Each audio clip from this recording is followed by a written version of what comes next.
Enquête exclusive vous fait découvrir ce soir le travail des hommes de la division nationale antiterroriste, la DNAT. Ce sont des policiers d'élite qui enquêtent dans le plus grand secret sur les réseaux islamistes, les nationalistes corses et les basques d'ETA. C'est une première à la télévision. Ils ont accepté que nous les suivions au quotidien pendant plusieurs mois, alors qu'ils s'apprêtent à porter un coup sévère à l'ETA, l'organisation indépendantiste basque. Opération de surveillance, écoute téléphonique, filature, interpellation.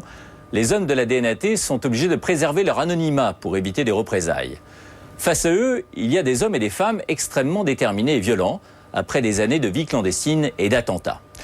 L'ETA a provoqué la mort de plus de 800 personnes au cours de ces 50 dernières années. L'organisation a décrété un cessez-le-feu il y a 2 mois, mais les experts restent très prudents. C'est encore une fois un document inédit que nous vous proposons ce soir dans cette émission. Document inédit sur la lutte antiterroriste, mais aussi sur les modes de fonctionnement, la psychologie d'une des plus vieilles organisations terroristes, l'ETA. Ceci à l'heure où le terrorisme constitue une menace mondiale, permanente et multiforme. C'est un reportage de Xavier Deleu et Mathias Quincé pour TSVP Productions et Enquête exclusive.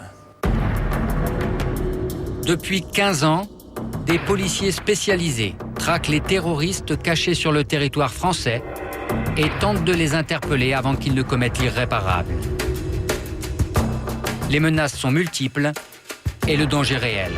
4 morts, une quarantaine de blessés, dont 16 graves, dans un Attentat islamiste au cœur de Paris en 1995, 10 morts et 200 blessés. qui est mise en place lors de catastrophes ou d'attentats. Puissance de la charge souffle. Attentats nationalistes tous les mois en Corse qui frappent des bâtiments ou des personnalités. Jamais le terrorisme en Bretagne n'était allé En aussi Bretagne, loin. attentat séparatiste en avril 2000, Ce matin. 1 mort. Au Pays basque français, attentat indépendantiste contre les symboles de l'État ou contre des chefs d'entreprise. Le groupe terroriste le plus ancien, c'est ETA. 825 morts et plus de 1000 blessés depuis 1968, en France et surtout en Espagne. Une organisation armée qui défie les polices depuis près de 40 ans et qui a encore posé 10 bombes depuis le 1er janvier. ETA comme Euskadita Askatasuna, 3 lettres qui signifient Pays basque et liberté. Un groupe armé créé au nom d'une revendication politique, l'indépendance du Pays basque espagnol, français et de la Navarre, réunis dans un seul et même pays marxiste-léniniste, l'Euskadi. Malgré le cessez-le-feu proclamé en mars, ETA reste un des groupes les plus surveillés par les polices antiterroristes et les renseignements généraux.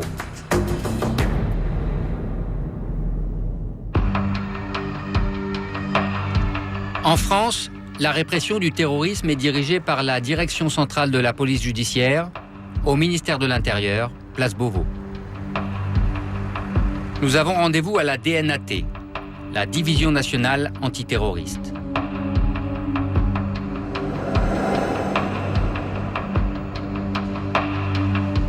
Nous sommes la seule équipe de télévision à entrer dans ces locaux. De chaque côté de ce couloir, des dizaines d'hommes et de femmes, anonymes, qui luttent contre le terrorisme corse, islamiste, breton et basque. Qui sont-ils? Combien sont-ils? Ces informations sont totalement confidentielles. Nous ne le saurons jamais et vous ne verrez pas leur visage. Le chef de cette section antiterroriste, c'est Frédéric Vaux. Il dirige depuis 5 ans ce service de police ultra secret et il a accepté pour la première fois de lever un coin du voile sur l'antiterrorisme en France.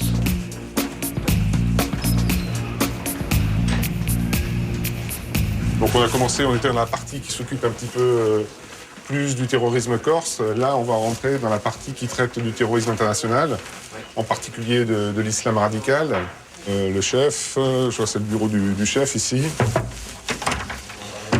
Voilà, ils sont en réunion, il y a une réunion hebdomadaire sur les dossiers.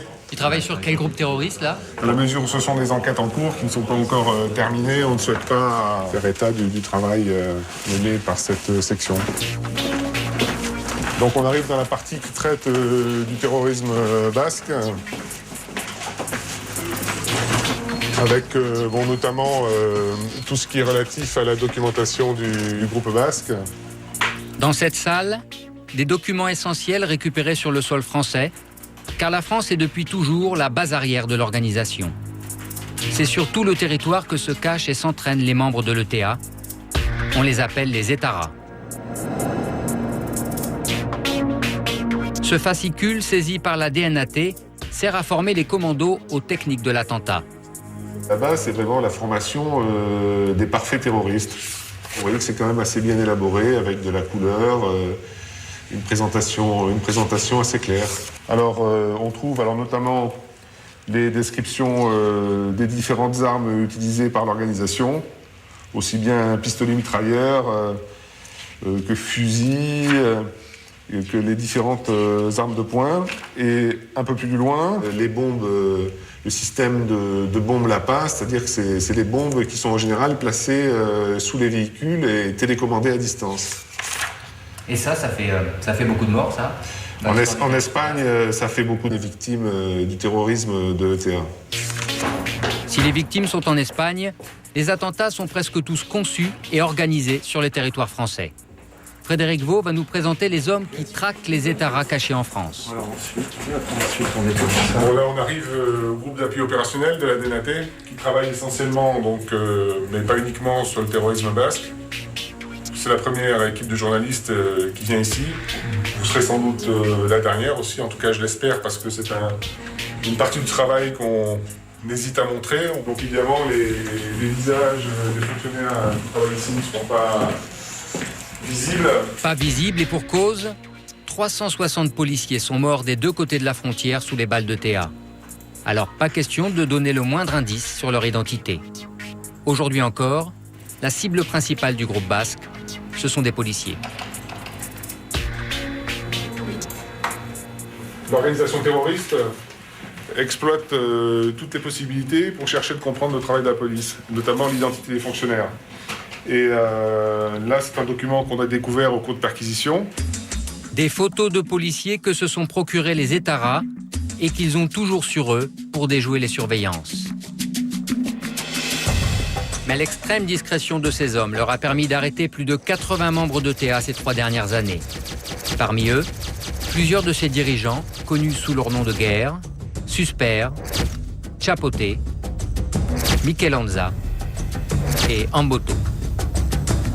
Tous vivaient dans le sud-ouest de la France. Un palmarès dont la DNAT est fière. Aujourd'hui, ils acceptent pour la première fois d'amener un journaliste sur le terrain. Car il reste toujours une centaine d'activistes basques sur le territoire français. Les hommes de la DNAT sont sur la piste d'un couple d'étarras présumés cachés en Auvergne, à Montluçon. Une enquête menée sous l'autorité du procureur de la République de Paris. Le patron veut nous faire quelques recommandations avant le départ.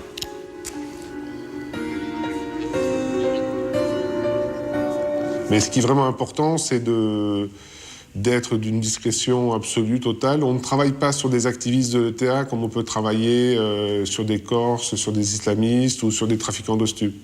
C'est vraiment, je pense, un des rares domaines où on n'a absolument pas le droit à l'erreur. Et finalement, si ce couple disparaît, on n'a aucun moyen de le récupérer par la suite.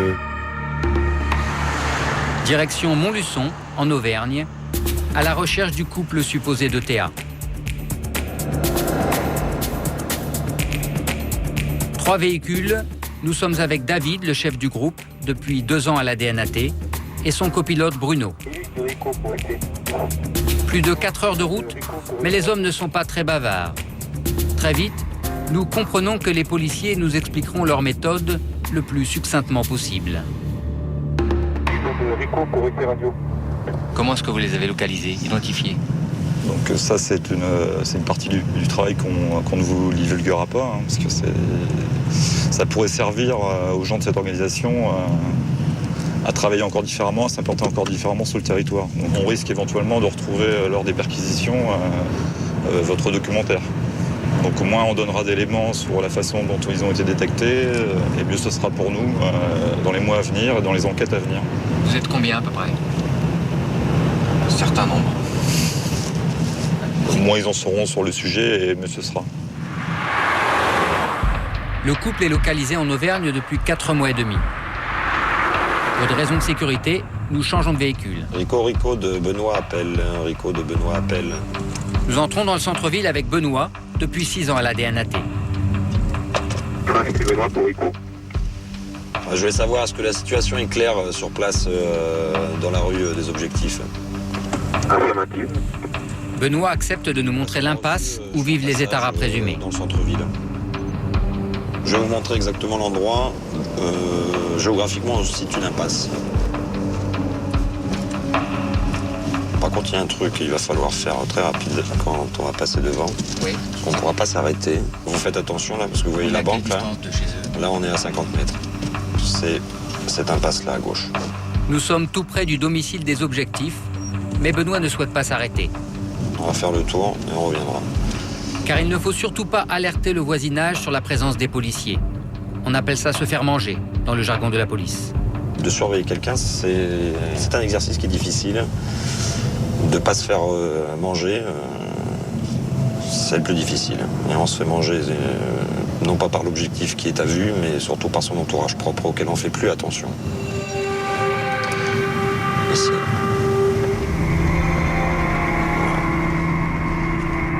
C'est donc ici, au fond de cette impasse, à gauche, que se cachent les 2 étarras recherchés par les polices françaises et espagnoles. Mais qui sont-ils et que font-ils ici? La police enquête, mais ne veut rien nous dire pour l'instant. Les hommes de la DNAT craignent que la présence d'une équipe de télévision ne perturbe leur mission. Notre travail va consister à se rapprocher de ces personnes, de pouvoir étudier leur mode de vie, et à partir de là, d'être le plus discret possible, le plus incolore et inodore possible. Ces personnes sont extrêmement paranoïaques. Ça fait partie de leur formation. Elles étudient en fait toutes les personnes qu'elles croisent dans la journée. Si elles sont amenées à croiser ces personnes 2 fois, ça risque de mettre en péril notre dispositif. Donc sachez que même si vous nous suivez, on ne vous donnera qu'une seule chance. Si vous essayez de forcer le talent, on vous dira d'arrêter votre reportage. À Montluçon, personne ne se doute que des membres présumés d'ETA ont trouvé refuge ici, à 600 km du Pays Basque. Et personne n'imagine que des policiers très discrets ont installé un QG à 200 mètres à peine de leurs objectifs. On va se disposer tout autour du domicile des 2 objectifs. Le briefing est l'occasion de découvrir que l'équipe compte au moins 15 policiers, plus ceux qui sont en ce moment même sur le terrain. Leur mission principale, ne jamais perdre de vue leur cible susceptible à tout moment de rejoindre l'Espagne pour commettre un attentat. Par Stéphane. Donc tout le monde est équipé de radios. Vous avez des radios, les collègues? Le groupe accepte notre présence pendant les filatures. 3 caméras suivront 3 équipes différentes pour observer le dispositif au plus près. Céline travaille sur cette filature depuis que le couple a été repéré en septembre 2005. C'est une surveillance au quotidien, c'est-à-dire à chaque sortie, il y a quelqu'un qui les suit depuis plusieurs mois. Au quotidien, H24. C'est-à-dire, quelle que soit l'heure à laquelle ils sortent, quelqu'un les suit. Exactement. Nous vivons avec eux.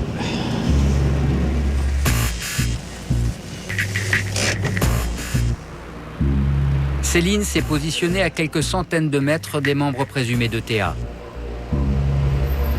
Comme tous les jours depuis 4 mois et demi, plusieurs voitures banalisées et quelques hommes à pied encerclent la ruelle. Un policier s'installe dans un bar avec vue plongeante sur l'avenue principale. Une autre équipe de 2 hommes circule à pied près de l'impasse, incognito, et doit prévenir les autres équipes par radio en cas de sortie du couple. David, le chef d'équipe, et Bruno, son adjoint, prennent place un peu à l'écart pour nous expliquer le positionnement de leurs équipes. Le dispositif consiste à jalonner la ville de Montluçon, donc des points de passage obligés pour les individus qu'on surveille. Donc nous, on essaye de quadriller, grosso modo, toutes les sorties de ce vieux centre-ville, éventuellement des lieux par lesquels ils pourraient se déplacer sans véhicule. Donc en l'occurrence, il y a un des points quand même névralgiques qu'il est important d'assurer, c'est la gare SNCF, par exemple, qui est assurée quasiment en permanence. À quelle distance est-ce que vous êtes approché de la cible ? La distance la plus proche, ça a dû être une quinzaine de mètres, 15-20 mètres environ. Vous n'avez jamais croisé leur regard ? Jamais. C'est un travail de l'ombre. Ce sont des ombres qui chassent effectivement des ombres. Ouais, attention, donc il sort. Le couple sort avec la poussette. Ouais, c'est bon. À cet instant, nous découvrons que le couple a un enfant. La police les observe à distance, mais personne ne quitte le dispositif. Par souci de discrétion, les objectifs sont toujours surveillés de très loin. Là, il va prendre républicain. Comme nous ne sommes là que pour quelques jours et que nous ne faisons pas partie de la mission, la police nous autorise exceptionnellement à aller les filmer de près. L'un de nous fait un détour pour les croiser quelques secondes de face, en caméra cachée.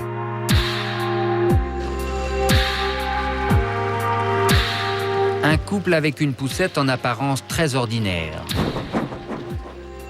Mais qui sont-ils vraiment ? La police ne veut toujours pas nous dévoiler leur identité.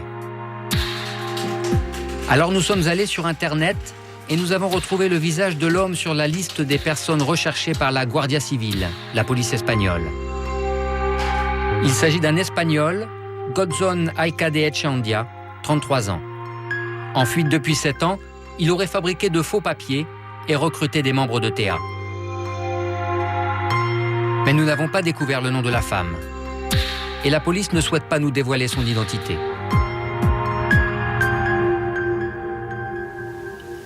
Donc la suite pour vous, c'est quoi ? Enfin, qu'est-ce que vous espérez ? Que cela nous amène à d'autres membres. Car comme on dit, plus on en a, plus on en veut. Et c'est le cas chez nous. Pour en faire tomber d'autres. Tout à fait. Ce soir encore, ils rentrent chez eux sans être inquiétés. La police attend que le couple reçoive la visite d'un troisième activiste, celui qu'on nomme le facteur. Il est chargé de les ravitailler en argent ou de leur transmettre les consignes des dirigeants de TA. La police voudrait le faire tomber, lui aussi.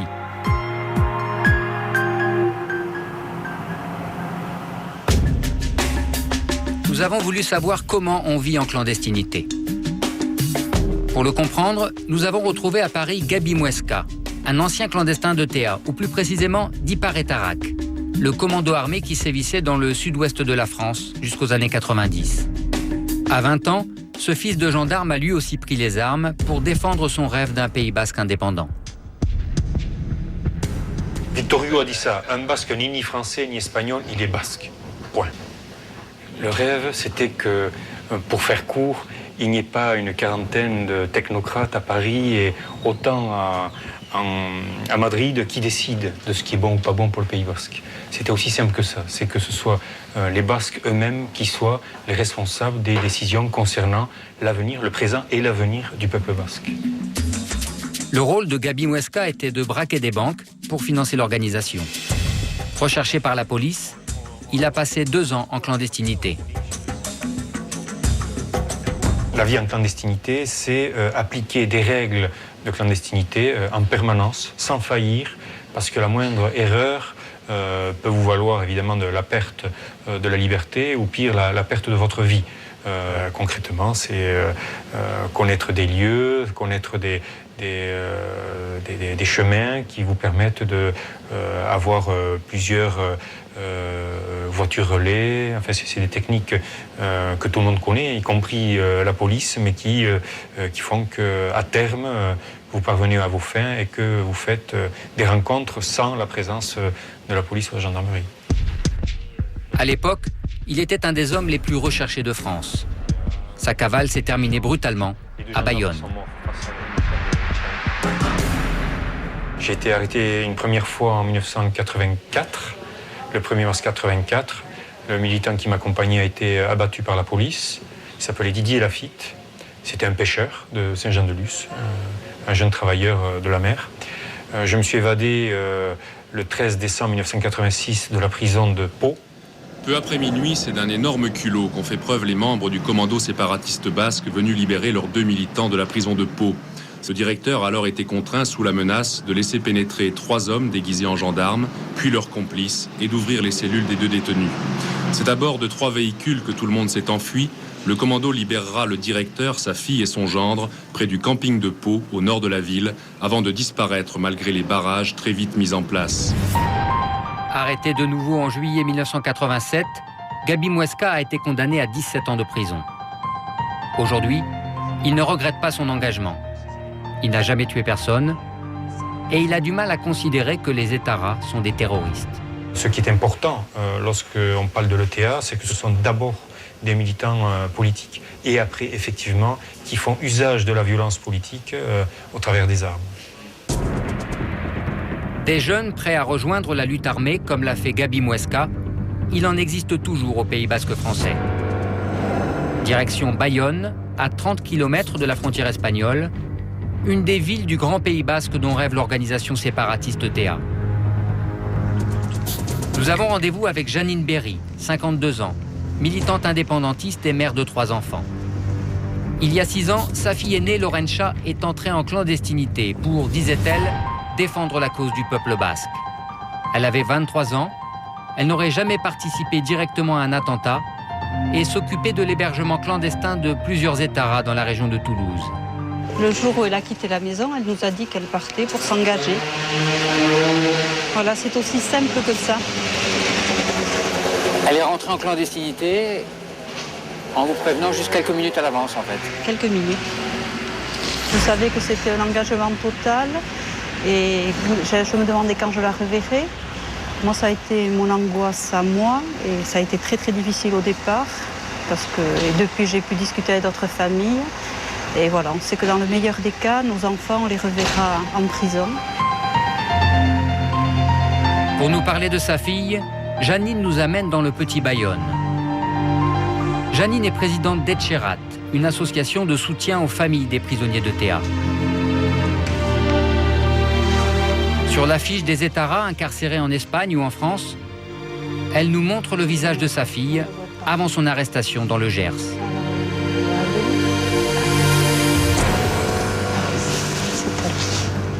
Laurencha a été arrêtée avec 3 autres personnes par la DNAT à Auch.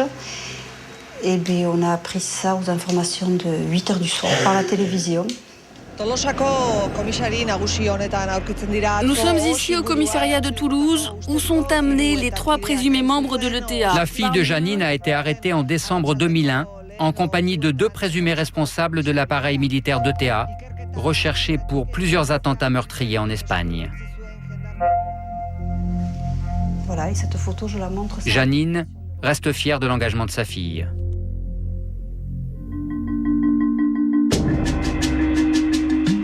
Pour nous expliquer le combat de Laurencha, Janine nous invite à rencontrer des indépendantistes dans un bar du Petit Bayonne.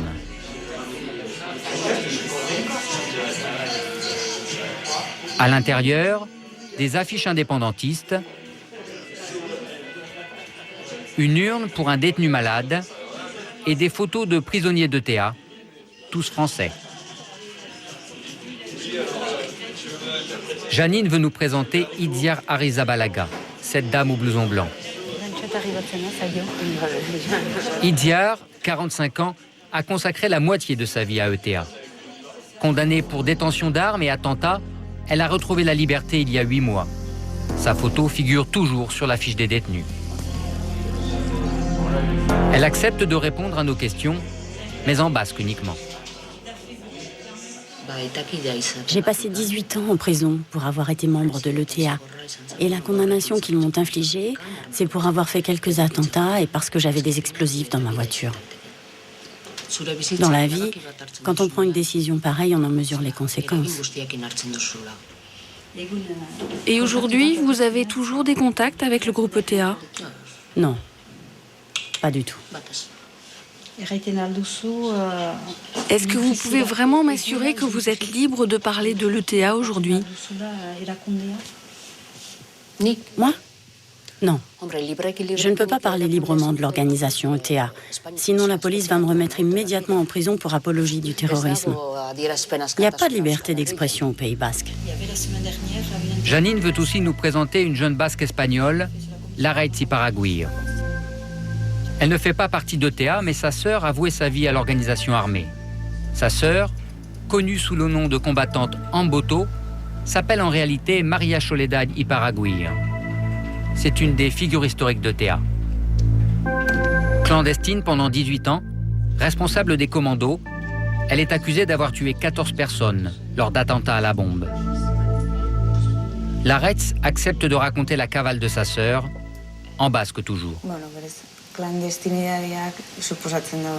Quand tu choisis la clandestinité, ça signifie que tu romps avec ton entourage. Tu cesses de fréquenter tes amis, de voir ta famille. Quand tu choisis de prendre la clandestinité, tu le fais à la fois pour ta propre sécurité et celle de tes proches. Et moi, quand j'ai revu Marichol à la mi-décembre 2004, elle avait tellement changé, c'était comme si je la redécouvrais. Quand on a connu quelqu'un d'aussi proche et qu'on la revoit tant d'années après, soudain tu la vois en face de toi et c'est comme de rencontrer une inconnue.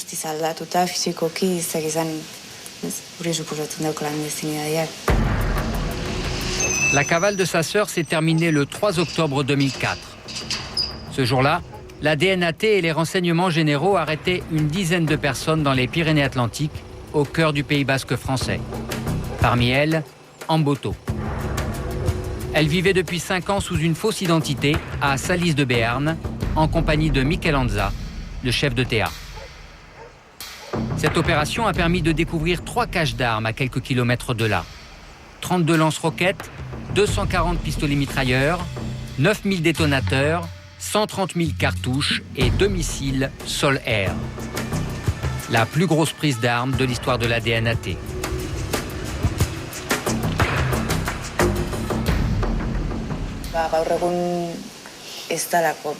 Aujourd'hui, on ne trouve pas beaucoup de gens capables de donner toute leur vie pour défendre des idées. Et moi, je trouve ça exemplaire.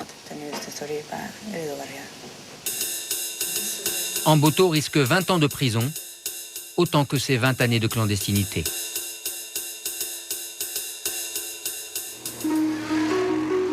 Retour à Paris, place Beauvau, pour une seconde mission. Une nouvelle équipe de policiers part pour Montluçon, en Auvergne, là où ils surveillent le couple clandestin. 3 voitures vont renforcer le dispositif sur place. Bon, je t'annonce que je viens de partir, là je suis sur la route. Je vais me mettre en place sur le point, donc la circulation elle est vachement difficile, beaucoup de neige et verglas. Un contact devrait avoir lieu entre le couple et le 3e homme. Le facteur, celui qui fait le lien entre les membres de l'organisation. Les policiers pensent avoir localisé ce 3e homme à Clermont-Ferrand, à 100 km de Montluçon. Ouais, pour info, on vient de se mettre en place. Dès 7h du matin, 6 voitures banalisées sont prêtes à les suivre discrètement si le couple décide d'aller au rendez-vous. Les policiers sont prêts à les interpeller tous ensemble. Début d'une longue attente. Est-ce à cause de la neige? La piste du 3e homme est-elle erronée? Les policiers se sont-ils fait repérer? En tout cas, pendant plusieurs jours, le couple ne sort pas de chez lui. L'attente est interminable. Dans les voitures, on s'occupe comme on peut, mais on ne quitte pas le dispositif. Là, ça fait vraiment une image d'Épinal. Le sandwich dans la voiture, les beignets bien gras. Sébastien et Stéphane, 2 policiers garés à proximité du domicile, commencent à s'impatienter. Il va pas se passer grand-chose, quoi, a priori. Bon, on va peut-être aller faire du ski, non, aussi. Une petite ronde aux raquettes. Subitement, le couple sort. On les attendait en voiture, ils sortent finalement à pied. Ils ne vont pas voir le 3e homme, ils vont simplement faire des courses. Nous sommes avec David, le chef du groupe, lorsqu'il apprend par radio que la famille a quitté le domicile. C'est bon, il passe là-bas. En famille, c'est ça?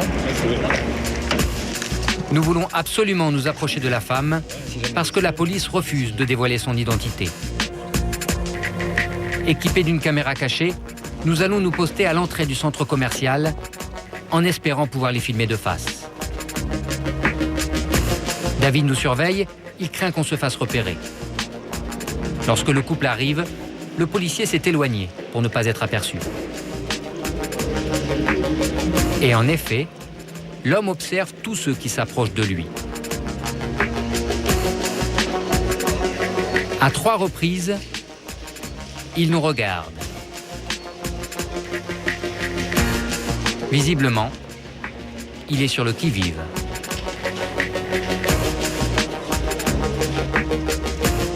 Finalement, nous parvenons à être très proches de la femme.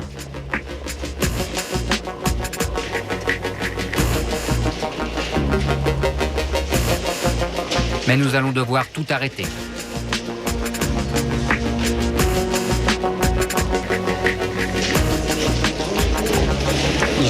J'aimerais que quelqu'un prenne le relais. Non, on va arrêter parce que...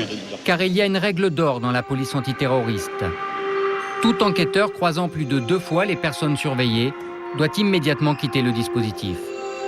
C'est cette règle qui nous est appliquée. David nous demande donc de partir. Il ne veut pas risquer de griller ses équipes à cause de nous. Mais nous avons pu découvrir l'identité de la jeune femme. Il s'agit de Lere Echevarria Simaro, 32 ans. En fait, c'est elle le gros gibier. Condamnée à 7 ans de prison par contumace, elle fait l'objet d'un mandat d'arrêt international. Elle a grièvement blessé un chauffeur de bus lors d'un attentat au Pays basque espagnol en septembre 1996. En près de 40 ans, ETA a commis plus de 2000 attentats et tué 825 personnes, principalement au Pays basque espagnol. Le dernier attentat meurtrier, c'était le 31 mai 2003 à Pampelune. 2 policiers y ont perdu la vie. La plupart des victimes d'ETA sont des policiers, des militaires, des élus de tous les partis, des magistrats ou des journalistes. Au Pays basque espagnol, la grande majorité des hommes et des femmes politiques, de droite ou de gauche, vivent sous garde rapprochée. On les appelle les cibles humaines. Nous sommes à San Sébastien, à un petit meeting organisé par le Parti populaire, le parti de droite de l'ancien Premier ministre José María Aznar. Dans la rue, une quinzaine de gardes du corps très discrets protègent les élus du parti. Nous avons rendez-vous avec Bolra Semper, élu municipal d'Irún, une ville à la frontière franco-espagnole. À 31 ans, Bolra vit sous escorte depuis plus de 10 ans. Il ne sort jamais sans un ou plusieurs gardes du corps, mais il ne souhaite pas qu'on les filme de près et surtout pas de face.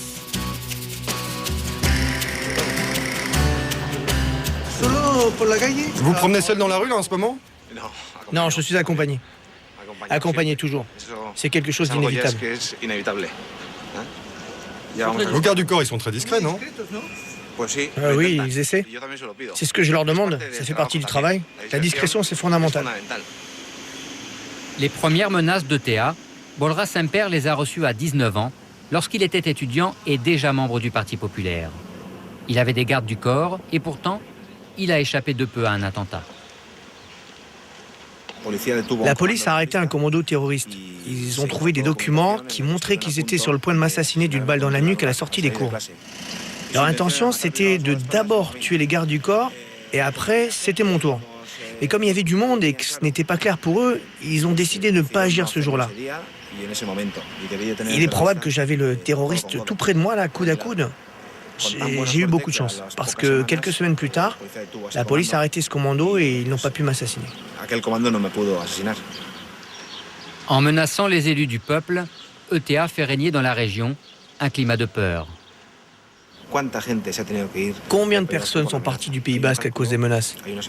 Une association de victimes a fait le calcul. Ils estiment que 200 000 personnes sont parties pour divers motifs, à cause d'une menace directe, à cause du climat pesant ou par manque de liberté. Bref, ils ont préféré vivre dans un endroit où tu peux avoir ton opinion sans avoir tous ces problèmes. Au nom du combat indépendantiste, ETA bafoue la liberté d'expression. Le groupe s'attaque aux journalistes basques qui ne partagent pas son programme ou qui condamnent sa violence. C'est ce qui est arrivé à Gorka Landaburu, correspondant d'un des grands journaux espagnols. Voilà ce qu'il disait au lendemain de son attentat. Dès que j'ai ouvert, il y a eu un éclair et je me suis rendu compte que c'était un attentat. Le 15 mai 2001, Gorka a reçu un colis piégé dans sa boîte aux lettres et ne s'est pas méfié. Nous l'avons retrouvé à Saraos, une ville balnéaire près de San Sébastien, où il exerce toujours son métier de journaliste.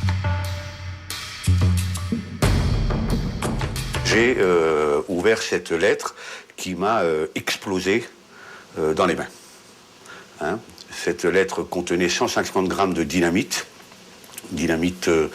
volée par l'ETA en Bretagne d'ailleurs, et qui m'a explosé. Je sortais de la douche en plus à ce moment-là, et qui m'a pratiquement sectionné partie de mes mains. Hein, ici on peut voir les phalanges et puis le pouce, etc. Et j'ai perdu également la vue de l'œil gauche. J'ai eu beaucoup de chance parce que l'explosion a touché pratiquement plutôt le fauteuil de mon bureau plutôt que mon corps. C'est ce qui m'a protégé. Sinon, je ne serais pas là naturellement, car les 150 grammes de dynamite m'auraient tué sur le coup, évidemment. Depuis 5 ans, Gorka vit dans la crainte et ne sort plus jamais seul. Luis, voy a bajar, eh? Luis, on va descendre. D'accord? Qui est-ce? Le garde du corps, qu'on prévient, parce qu'on sort, et qui va nous accompagner pendant toute la journée. Chez mes anges gardiens, je vois beaucoup plus mes gardes du corps que ma secrétaire, ma propre femme, ma propre famille et mes amis. J'espère que cette histoire va bientôt se terminer parce qu'on vit en semi-liberté, effectivement. On doit tout programmer, on ne peut pas sortir, on ne peut pas acheter son journal tranquillement, aller chercher sa baguette ou même prendre un pot tranquillement avec des amis. Il faut tout programmer à l'avance, il faut changer les itinéraires, etc., etc. Comme Gorka, 2000 personnes vivent aujourd'hui sous garde rapprochée au Pays basque espagnol. Leurs anges gardiens sont toujours là, même pour une simple promenade sur la plage. Gorka Landaburu est un miraculé. La même année, un journaliste et 2 policiers sont morts, assassinés par le même commando. Ceux qui les ont tués et ont blessé Gorka, c'est Susper, un des dirigeants d'ETA, et sa compagne Laïa, chef des commandos opérationnels. Les 2 étaras vivaient dans le sud-ouest de la France et rentraient chez eux après chaque attentat commis en Espagne. Ils ont été arrêtés en 2002 et 2003 par la DNAT.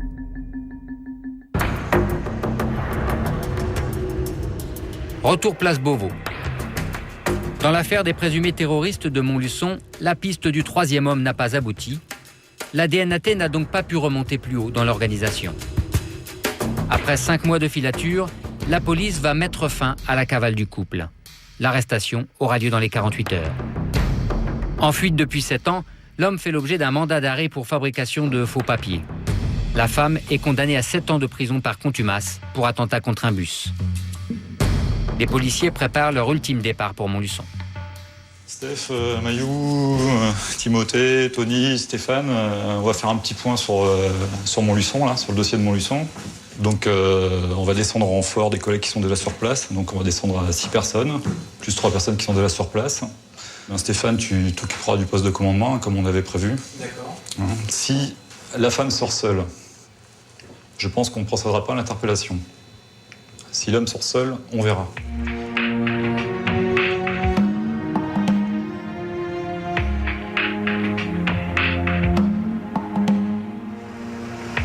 À Montluçon, de chaque côté de l'impasse, les hommes de la DNAT prennent place à pied ou dans des voitures et attendent que le couple sorte pour les interpeller.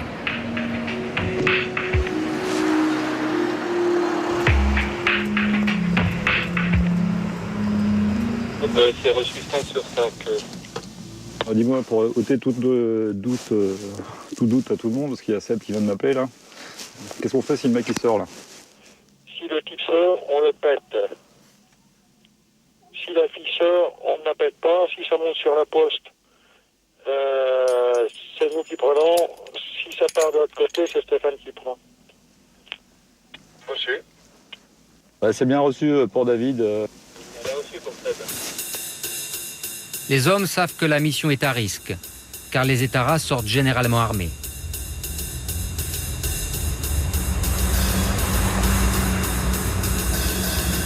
Pourquoi est-ce que vous n'avez pas choisi de procéder par effraction au domicile?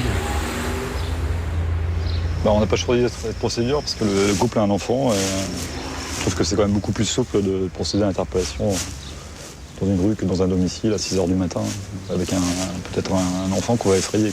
Lui, il y est pour rien. 8 heures d'attente. Quand, enfin... Le sort avec la poussette. Ouais, c'est bon. Tu entends là? Ouais. Il sort avec la poussette. Sur la bagnole? Je pense que c'est lui. L'alerte est donnée. Les policiers sortent de leur planque et se rapprochent de l'impasse. Ils veulent les interpeller loin des regards, avant qu'ils n'arrivent sur l'avenue. Police! Police!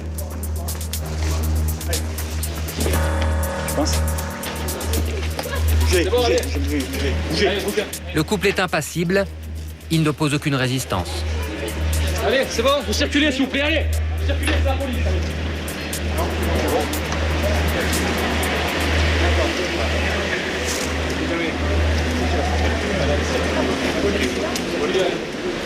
Le bébé, on va s'occuper de lui, il n'y a pas de problème, d'accord?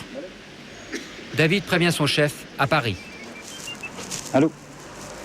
C'est bon, ça m'a interpellé.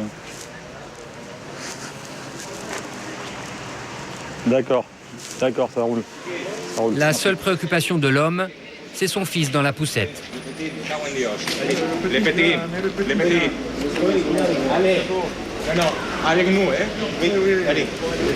Il arrive, s'il vous plaît, hein? Pour eux, c'est la fin de 7 ans de cavale entre l'Espagne et la France. La suite aura lieu à l'intérieur du domicile. Les 15 hommes de la DNAT sont sur leur garde.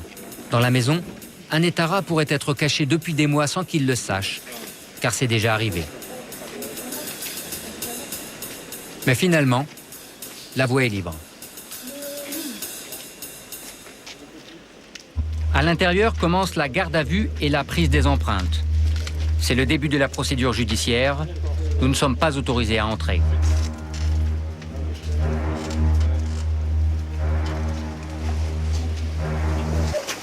Mission accomplie pour David. Il y a une interpellation ici, sans bavure, sans risque inutile de prix, en toute discrétion. Aucune résistance opposée, donc c'est assez en douceur. Quoi. Ils avaient une arme sur eux? Non. À peine 5 minutes plus tard, une seconde équipe de policiers pénètre au domicile du couple. C'est la police scientifique et technique. Ils viennent chercher des traces de tous les individus venus dans la maison depuis que le couple y habite. Cette deuxième équipe attendait à proximité du domicile, mais nous ne les avions pas remarqués. C'est parti pour combien de temps? C'est parti pour la nuit. Là. Tous les objets du couple seront analysés par la DNAT. Les policiers cherchent à savoir si d'autres étaras sont entrés dans la maison, ce qui permettra peut-être de retrouver la piste du troisième homme. On voit des flashs. Oui, parce qu'ils prennent... les techniciens, ça fait partie aussi du travail. Ils fournissent un album photo, des lieux, etc. quoi. Ils prennent des empreintes. Ils essayent de relever toutes les empreintes sur tous les endroits où ces personnes ont pu poser leurs mains ou éventuellement d'autres personnes auraient posé leurs mains. Après une nuit de garde à vue à Montluçon, le couple est transféré dans les locaux de la DNAT à Paris pour y être interrogé.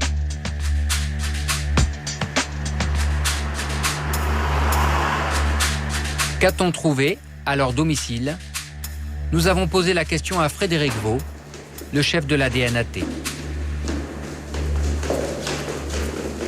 La perquisition a duré toute la journée dans la maison de Montluçon. L'enfant a été confié à un membre de la famille. Et là, la garde à vue va se poursuivre à Paris, dans les locaux de la Division nationale antiterroriste, à la fois par les auditions du couple et puis également l'exploitation des CD découverts au cours de cette perquisition. Alors, qu'est-ce que vous avez découvert? Est-ce qu'on peut le savoir? Alors ça, bien sûr, on est soumis au secret de l'instruction, donc je ne pourrais pas vous dire ce qui a été découvert. Mais en règle générale, dans les perquisitions basques, on trouve beaucoup de documentation, des armes, des explosifs, et de plus en plus des scellés relatifs à l'usage de l'informatique. Alors là, par exemple, vous voyez ici, on a des CD qui ont été découverts au cours de certaines perquisitions. Tout ça fait l'objet d'un travail à la fois d'expertise et d'exploitation par les enquêteurs de la DNAT. Mais sur le couple interpellé, le chef de la DNAT ne nous en dira pas plus, pour cause de secret de l'instruction. L'homme et la femme ont été transférés au palais de justice et entendus par les juges de la section antiterroriste, Laurence Levert et Marie-Antoinette Ouivet. Impossible de les filmer, elles sont toutes deux des cibles de TA. En 2003, l'organisation a tenté d'assassiner le juge Levert. Elle vit désormais sous très haute protection. Aujourd'hui, le couple est incarcéré dans 2 prisons de la région parisienne. Les 2 étarras ont rejoint les 153 prisonniers de TA, écroués en France. Des prisonniers qui ne sont pas oubliés par le milieu indépendantiste. Paris, gare Montparnasse, 6h du matin. Tous les samedis, parmi les voyageurs, des dizaines de personnes arrivent de Bayonne et du Pays basque espagnol. Ce ne sont pas de simples touristes, ce sont les familles et les amis des activistes de TA, venus voir leurs proches dans toutes les prisons de la région parisienne. Nous retrouvons Janine Berry, la mère de Laurencha, arrêtée par la DNAT il y a 4 ans. Avec elle, ils sont nombreux à venir au parloir de Fleury-Mérogis.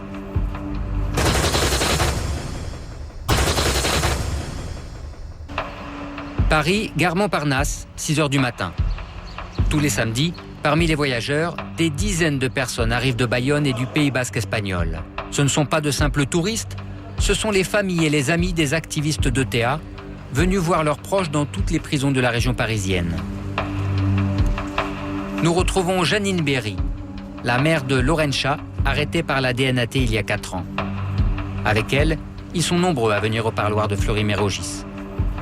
Hier soir, au départ d'Andaï, on a été un peu plus de 100 à prendre le train de nuit pour arriver ce matin à Montparnasse. Parce qu'actuellement, à Fleury-Mérogis, on a une 50aine, même un peu plus. Je pense qu'il y a plus de 50 prisonniers basques. Alors on vient ici pour une demi-heure ou 1 heure de visite.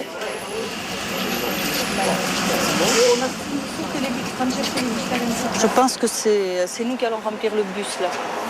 Là, je pense que tout le monde parle basque. Janine vient voir sa fille tous les mois depuis 2001. Après 4 ans et demi de détention, Laurencha attend toujours son jugement définitif. Dans 1 heure, je vais pouvoir l'embrasser, pas la prendre dans mes bras puisqu'il y a un muret et une tablette qui vont nous séparer. Donc le contact, ce sera l'embrasser, lui tenir les mains. Voilà, ça fait des années maintenant que je n'ai pas pu prendre ma fille dans les bras. Je rêve du premier café que je vais boire avec ma fille. Certains étarras ont attendu leur jugement pendant plus de 15 ans. La France a même été condamnée plusieurs fois par la Cour européenne pour ne pas avoir jugé les prisonniers de TA dans des délais raisonnables.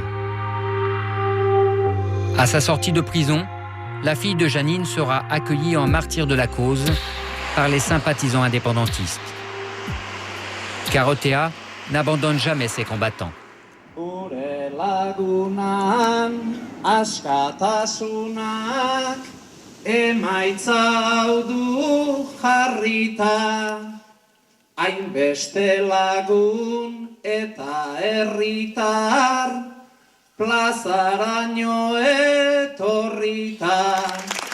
Nous sommes à Erezil, un village de montagne dans le Pays basque espagnol, au cœur du fief indépendantiste. Sur la place du village, ce soir, tout le monde soutient l'idée d'un Pays basque indépendant.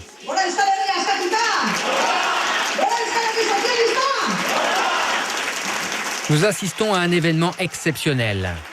Dans ce tout petit village, 400 personnes sont venues fêter la sortie de prison de Begoña Oskudun il y a moins d'une semaine.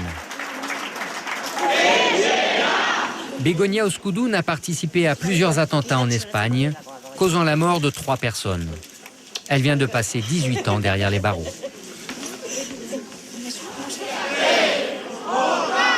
La femme qui prononce le discours d'accueil, c'est Itziar Arrizabalaga, autre responsable d'attentats récemment sorti de prison. Nous l'avions rencontrée en France, dans le bar de Bayonne. Ta libération est un moment si émouvant qu'on veut tous être avec toi et se soutenir les uns les autres. On n'oubliera pas, on ne pardonnera pas toute la souffrance qu'ils nous ont causée. Vive Begoña! Vive l'association des prisonniers basques! Vive le Pays basque libéré! Vive votre fierté pour les combattants basques!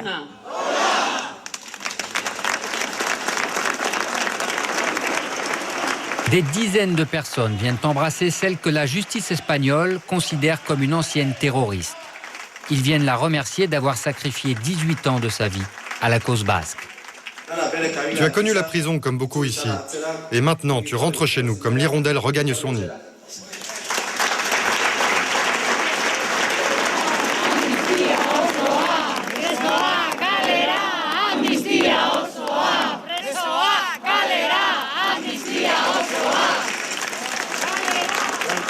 Je remercie tout le monde d'être venu.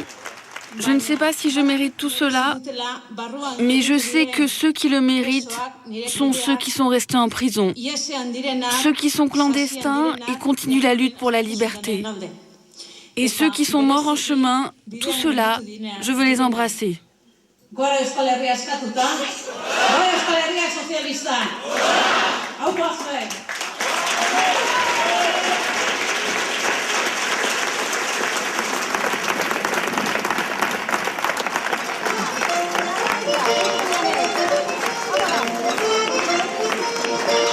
Après plusieurs danses traditionnelles réservées aux personnages importants, le ton de la soirée se durcit.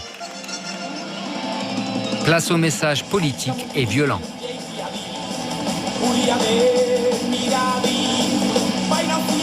Sur fond de hard rock, un projecteur diffuse des clips de combats de rue entre la police et les jeunesses nationalistes basques.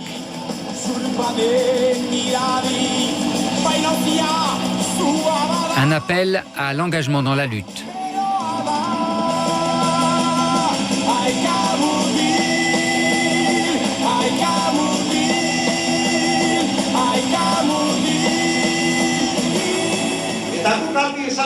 On veut le dire clairement, il n'y a pas de victimes du terrorisme.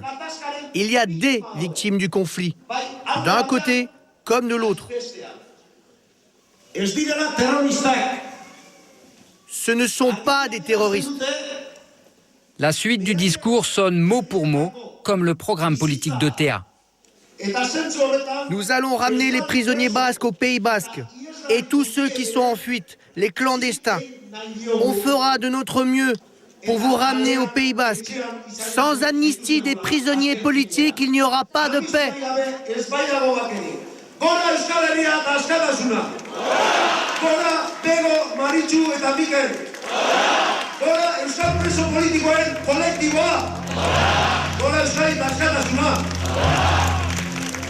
Soudain, 2 hommes traversent la foule, les visages cachés par des cagoules. Ils viennent déposer un drapeau devant l'ancienne Etara. Le serpent et la hache, c'est le drapeau d'ETA.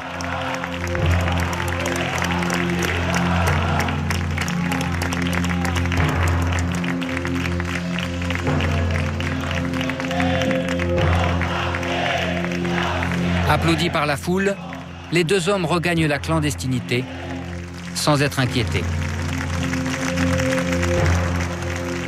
6 semaines plus tard, ETA déclare un cessez-le-feu.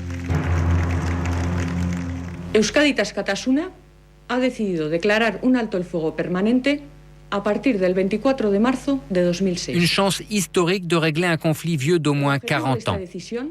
Mais prudence, c'est la 3e trêve déclarée par l'organisation et ETA n'a pas déposé les armes. Gora Euskal Herria askatuta, Gora Euskal Herria Sozialista, JK, independentzia eta sozialismoa lortu arte.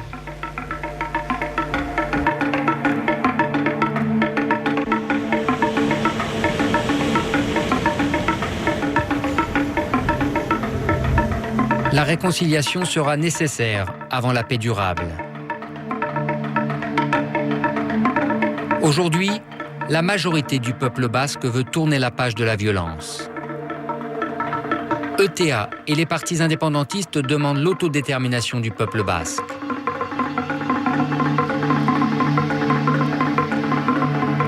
Janine et les familles de prisonniers espèrent l'amnistie des 660 détenus ETA.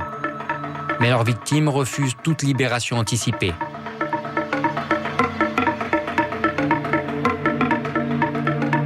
Place Beauvau, la DNAT continue de traquer les clandestins cachés en France.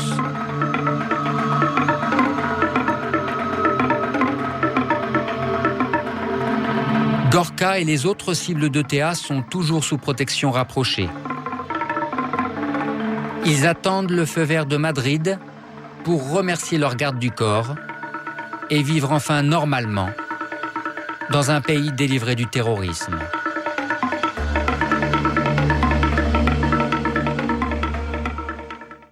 Voilà, c'est une enquête de Xavier Deleu. Jean-Charles Vidant, bonsoir. Bonsoir. Merci d'être avec nous. Vous êtes chercheur à l'Institut de criminologie à SAS, Paris 2, Université Paris 2. Vous êtes spécialiste de l'Espagne et d'ETA et vous venez de publier d'ailleurs l'Espagne de Franco à Zapatero, qui est un abécédaire sur l'Espagne d'aujourd'hui et l'histoire de l'Espagne, tout simplement, aux éditions Atlantica. Alors, vous vous êtes intéressé il y a déjà quelques années à ETA.